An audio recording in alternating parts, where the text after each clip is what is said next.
Our guest today is Chris Adamo. I had one client. If you're a wrestling fan, Bam Bam Bigelow was my first client.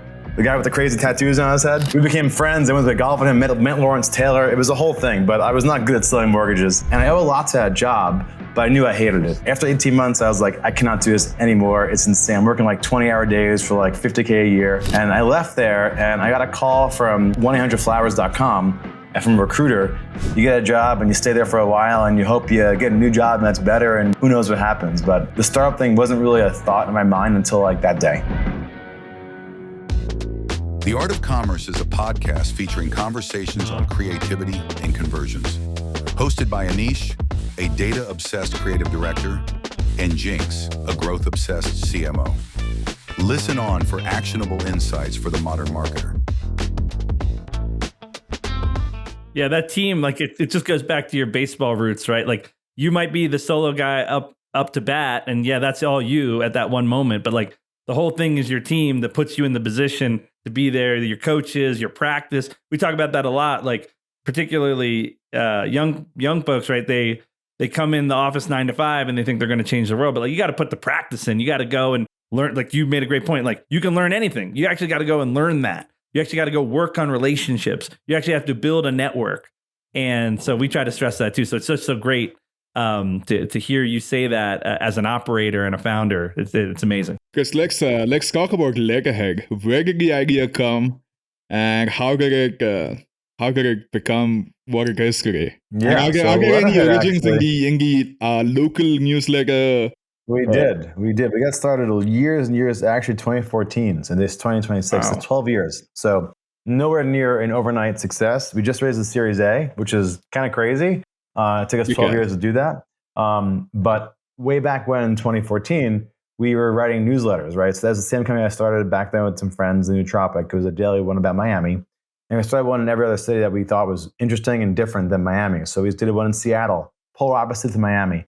Portland, Oregon. We thought, it's close to Seattle. Orlando, that's closest to Miami, and then Pittsburgh. We had a crazy idea to like kind of grow this to like being like, every state should have one of these newsletters and be a big network of things. We had success early on raising money from like really cool VCs. We were the first Florida investment from Jason Calacanis, early days in 2016. We lived in SF for like 6 months doing his accelerator back then called Launch. We were one of the early companies there. And he gave us like an amazing onboarding to like how venture really works out there. And we met every single VC that we could have met through him. So we moved to San Francisco and we did the accelerator with Jason, which is amazing. He was such a great asset for us. He made intros to every VC, taught us the ropes, how to structure your pitch, how to raise money from them, how to build a real startup team. And I value that tremendously.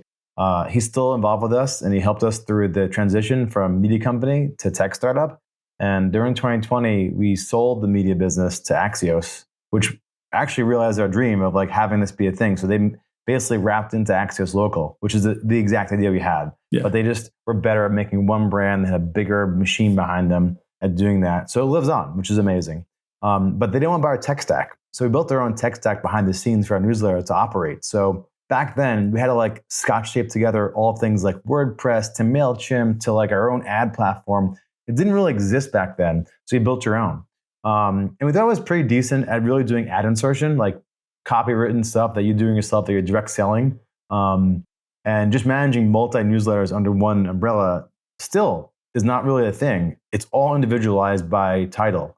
So during 21, we had this crazy idea to build this thing into a public-facing company, because everyone kept asking us, can we use your software? Like, no, it's only for us. We haven't built it to be public yet. But after getting that asked 50 times, okay, let's do it. So fast forward till 2026, I think we crossed like 3 million in ARR recently, and we're about to cross 4. Raised a $30 million Series A. It's going really well, and I really believe in the future of personalization for large lists being much smaller niche lists. So your email and my email one day should be completely different based off of our tastes and our profiles and things that we've have interests in. And we're getting there slowly, but we're getting there. The biggest thing is like, how do you segment people and how do you manage the content streams and how do you get the right ads in those places that make sense for you? So we have that on social already. We have that on search. We don't have that on email newsletters at all. And I think emails have gotten so more important in the last couple of years because AI is eating everyone's lunch on search. and on social, where to get heard by your community, you just can't anymore. It's not you don't own those people. Email, you still do own those emails, and you still can be in control of what comes in through the email platforms so far. That may change, who knows, but the other platforms will do. But if you're sending through us, you're going to have control over that. And you're going to have much better output of how you do your job. So using AI to automate to do these like segmentation work that often it's impossible as a human to do that, really, because like it takes so much manual labor to do that. And we're getting a lot smarter as literally every week. It's like, wow, the fast things are getting better. So I'm pumped. I really think that email is going to be back in a big way in 26 and beyond. Maybe, make newsletters cool again, whatever the good term we can call for it. Yeah. And people are reading it again. I read newsletters a lot. I really value people's curation and their viewpoints. And I think all brands need to understand that's the future of communication. It can't just be, the old way of being like newsletters is kind of left for dead. I think that the future really is going to be solely around that, and you becoming a content brand, whatever you're selling. Right. You're selling nuts and bolts, or selling, cars, or selling skincare. You need to be a really front-facing content producing brand that shows up in the world in your own unique way, whatever it is. Like, be the expert at your thing and go so deep at it and just own that audience of what they want to hear more about. Because there's nuts and bolt fanatics out there, right? And if you're not leaning into them, why bother? Right? The whole idea about like 1,000 true fans, it kind of rings true on content, really. That's where it really rings true, is like treat everyone like that and go deep and own them and win them over and have them become your advocates. And that's how you really grow a community. I think the word community is thrown around a lot. Really, all it is like who you're working with, who your eyeballs are, your audience. It doesn't have to be lovey-dovey. It has to be really effective. And that's what I think people get wrong about community stuff. They get all like, intimate stuff, like throw pop-up events. No. Make really good content for people that they love and they want to engage with. Because most things happen on the internet. It's just facts. So, long-winded answer, but I'm really pumped about it. No, I mean, you resonate. What you just said resonates with us. We talk about that all the time, like the 1,000 users, and obviously we love making content. It's really interesting. Even today, a friend of mine that works at Twitch was posting a bunch about even artists like Charlie XCX, et cetera, are actually using email, long form communication to actually connect with fans, which is like, I think it's like the pendulum swings from the 6-second TikTok now to long form. It's really interesting. So you made a really good point around cutting through with generative search and all that email was there. Like, what does Letterhead do to differentiate and really cut through that clutter? If you could help the audience understand what you bring to the table. Yeah, the essential thing that we focus on is like managing multi-segments under one big email. So most people send one email to the entire segment of the database, right? You're getting the same one as I'm getting from every brand. We really focus on helping them manage and creating new segments and then making content for those segments that make sense.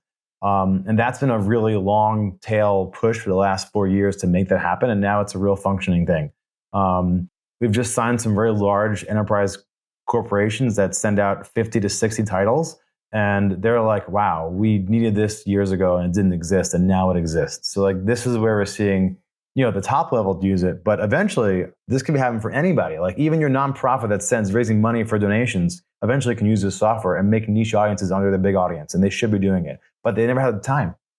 Maybe I was in Vegas 2 weeks ago with you, and I went to Guy Vaynerchuk's talk, and I asked a question like, what do you think about like the future of email segmentation, and why haven't you dove into it? He's like, I kind of did it. I did like white wine and red wine for my wine company, but that was kind of it. I'm like, well, there's more out there. You can get even deeper and deeper and deeper. And he's like, well, we need this. He's like, I'm like, it exists. So, you just have to ask the questions, get people to get to realize like, I can do this at my company. When they think that it's kind of not possible. Does AI help you with segmentation only, or does it also help you with creating content for those segments? Yeah, so AI actually can help you create content, pull in content from other sources using RSS feeds and other things like that. It'll help you learn about your users and like bucket them into different areas of interest, which I think people have a hard time doing without self-selecting them. It's really good at automating your templates and your workflows, which I think a lot of people spend a lot of time doing that manually, nonstop, and that's why people don't do. That's actually why people don't do newsletters. Like it's manual suck of a time, and this gets our time to be so much freed up and so much more effective, and all busy work is cut out. And the hard work only is like you write anything you want to write, which I think is usually the more fun part. other parts, the hard part, segmenting, sending, data analyzation. How do you A/B test these subject lines? All that stuff is just not natively intuitive in all the email apps out there. And that's what we're trying to make super, super effectively easy to use. And then how do you use new tools on your existing platforms? That's where we're doing more of like building these APIs and things that we think are good. Use this on top of your existing software. And that's what people have a hard time doing. They don't know how to implement AI in any way possible. So this makes it easy. Like, oh, I want this tool. I don't know how to use it. Can you make it simple for me? And that's what we're trying to do, is be that kind of simplifier effect on top of your existing workflows and make it easy to use these new tools that we know can make you go from A to B so much faster. That's amazing. I know we got you for a little bit more time, so this is a great overview on Letterhead, but I want to pivot to the other work you do, because you do so much. You talked about the Cooley law advising and that stuff, but you also have what I think you told me, a VC syndicate, which to me sounds like the Justice League. So if you're the Superman, now you got the Justice League. But it's called Flaming Capital. Is that right? Flamingo Capital. Capital. Sorry, it's Flamingo Capital. My bad. So Flamingo Capital, which makes sense. Miami. What do you guys do? Like, I want to give the listeners a taste of it. Yeah, during 2020 in COVID, Miami was the only place you can go outside. So I happened to live here, and every founder and investor was moving here to be here for the next 6 months to a year, or however long they're going to be here. And I saw an opportunity to gather them in real time. So I started this happy hour called the Miami Tech Happy Hour. Every Wednesday for like 5 years, we had this big happy hour in Wynwood. It actually changed locations many times. It got too big for each place. We kept growing and growing and growing. Eventually, it became like a 500-person weekly event. And we'd have parties, we'd have panels, we'd have people pitch their ideas, showcase their tech. And the real thing is like have locals meet the new people. And that's what my life goal has been, is be this like conduit for people to meet each other and do things together. So from that happy hour, meeting all these founders and investors, I'm like, well, I guess I should just help you guys invest together. So I started a little syndicate on AngelList with two friends of mine, Will and Adam, who are also founders in Miami. And we figured, hey, let's start putting small amounts of money together, our own money and friends and family. And it grew to like 1,000-person network of other angels that started co-investing in each other's companies. We've done about, I think, like 60 to 70 deals through that, like co-syndicating with other syndicates and our own sourcing. In a mix of Miami founders and non-Miami founders. So kind of really having this two-way street of like locals and non-locals collaborating on things.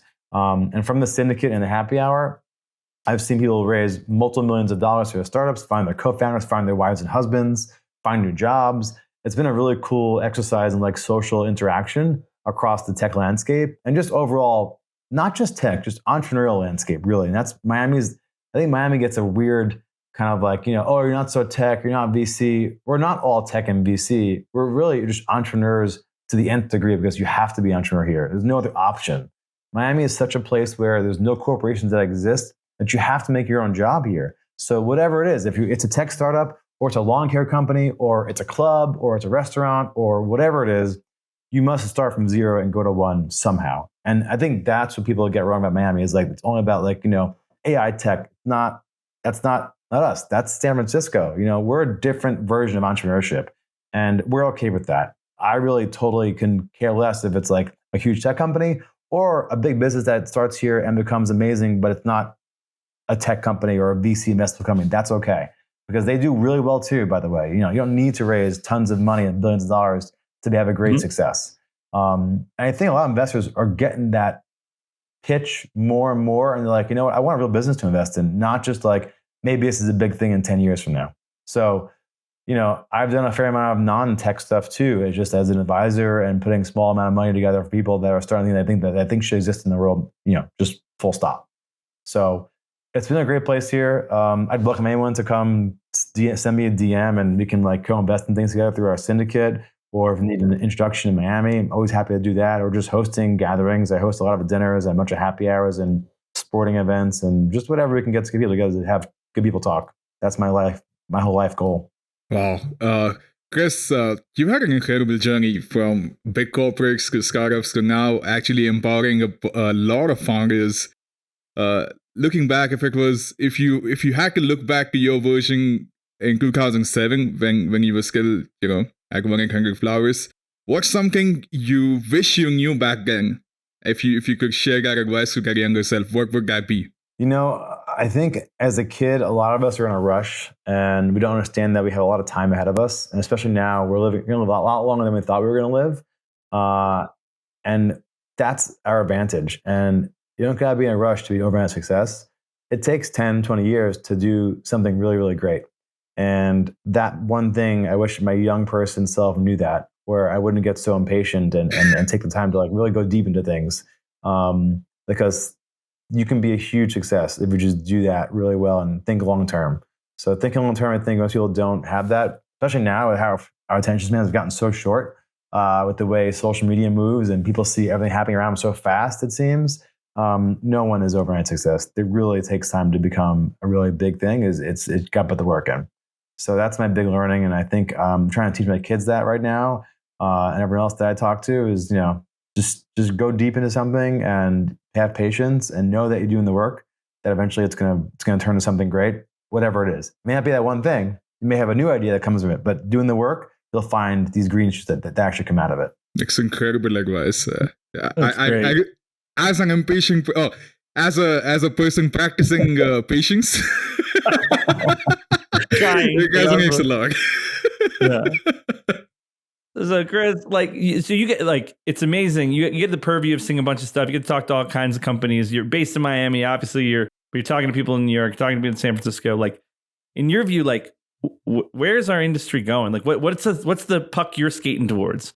As you kind of look into your crystal ball. Well, I'm very long Miami, so I'm a Miami lifer now. My wife's been here for 100 years with family, and they have a crazy story. It's a whole other podcast about their history in Miami, the Wilson family. And I'm really trying to just be this opportunity creator for other people, and having this place get the right things together that have us grow as a mature city. Because we're still kind of like a teenager with a little mustache. We're not really there. We're still learning. We're going through high school.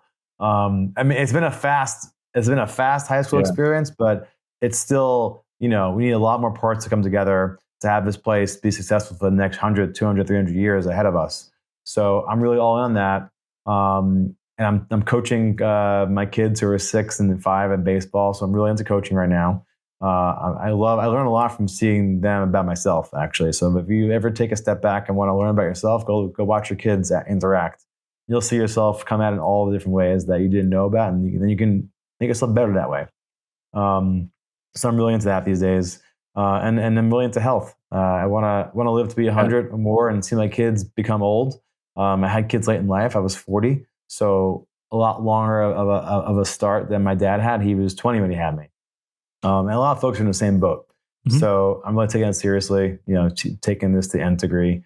And a lot of my investments have been around that kind of stuff, things that are good for you, things that will help you, live a bit longer or just have more time to yourself, really. So cutting down on the busy time is really important to me too. So being present, focusing on what's happening around you, it's really important to me these days is to be present. And most people don't know how to do that. So if it can be present in the moment more, get off the phone, just be there.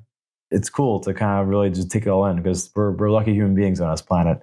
And the planet, I don't know, man. Who knows? Tomorrow is not guaranteed. So enjoy what you're doing right now. I love that. And I will say, I preface the question with where's the puck going from an industry perspective and all that, and just so you, Chris, that I didn't hear anything about AI. I didn't hear anything about personalization. I didn't hear anything. It was community, your city, your family, and your health, and that just embodies what we're talking about here, which is you got to take care of those core things. That's really what the future is. That's really how we get through as a society. And all the other stuff, tech changes, things change, but if you keep those things together, then you'll be able to handle what comes. So that's awesome. That's awesome. So, well, we got you, I think, for a couple more minutes. I know you got a million things to do, so thank you so much for the time on here. We're going to do a quick lightning round. We usually end interviews with that if you're good. All right. Great. We got a little time with you. Okay, awesome. Okay, cool. So, favorite baseball player of all time or now? Of all time.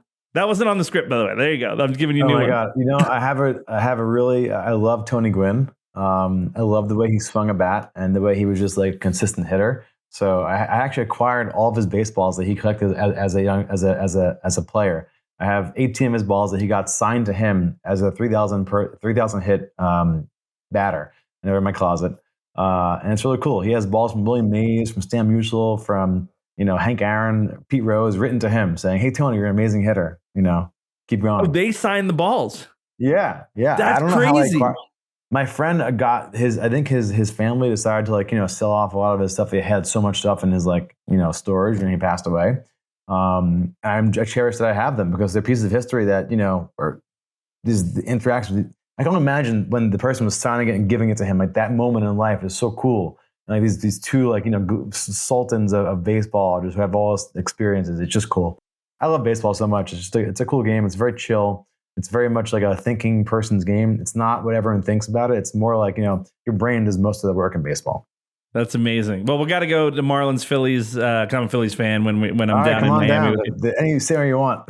Yeah, exactly. But I do love that because you can't just buy that at a trade show, like a card show. No, it's not him signing; it's the other guys. That's crazy. That's awesome. Yeah, that's super cool. All right, the consumer brand that you're like they're doing it right. Yeah, AG1. I discovered through Tim Ferriss's podcast. Years and years and years ago. And then it's so crazy. My friend Kat got a job there as the president in 2020, and we all invested in the company. And I've gotten very intimately involved with them. And I just love the way they treat things with a long-term vision of we're going to do the work, make the best product possible. And then we're going to invest people that we think embody this with us and truly take the medicine, the greens every day, and then live a life that's full. And they just lean in totally. They ignore all the noise happening around them, and they stay the course.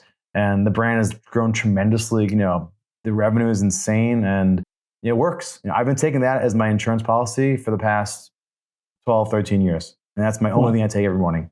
Wow. And I'm super healthy. That's amazing. So I think it works. I hope it works. I mean, the science says it works. My blood tests are great. So amazing. And they do a lot around partnerships and community and all the stuff that you espouse. So it makes sense. It fits on all ends. Always with the long game in mind, never with the short term, make money on this person. They were putting money into podcasts before it was even cool. Yeah. This is that's how they got big. It was just supporting good voices. And that went a long way. That's awesome. All right. Miami, your hometown, in one word. Magic.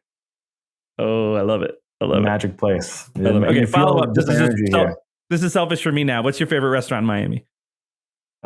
It's a little place on my block, a little Italian place called Enzo's. This husband and wife from Italy, amazing homemade pasta and just the best meats you're ever going to have. Their steak is perfect. All right. So come to South Miami, come to Enzo's. Little tiny place, has 5 tables, and it's not on your list. You're not going to find it. Doesn't exist on the internet.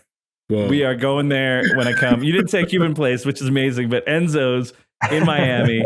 All right, awesome. Well, we want to make sure Chris gets to his next meeting. He's got a million things to do, but thank you. This was incredible. Chris Adamo, everybody, follow him on LinkedIn. He's already got thousands and thousands of followers, but he connects with everyone on one-to-one, as I experienced when I met him in Miami for the first time, or in Orlando for the first time. And so follow him, follow Letterhead. They're doing really cool stuff. Again, follow Flamingo Capital and message Chris about it. He opened it up. Like we said, if they open the door, walk in, and Chris opened the door. So do that. So Chris, again, thank you so much for joining. Thanks for taking the time. This has been our pleasure, really. It's so great to talk to you. You're the Superman of community building. I've dubbed you that now. So hopefully it sticks. I'll take it. Thank you so much. And everyone listening, thanks so much for listening. If you like this podcast, subscribe, rate it, share the episode, send it to your favorite marketer, your favorite founder, your favorite person sitting in a cubicle that's I want to found a company. I don't know how to do it. And listen to Chris, and he's giving you amazing advice. Anish, anything you want to take us out with? No, just subscribe to the channel, and we'll see you next week with a fantastic story again. Awesome. Well, Chris, thanks so much. Thanks, everybody, for listening. See you next week. Same time, same place, everybody. Bye, guys. Thank you. This is The Art of Commerce, featuring conversations on creativity and conversions.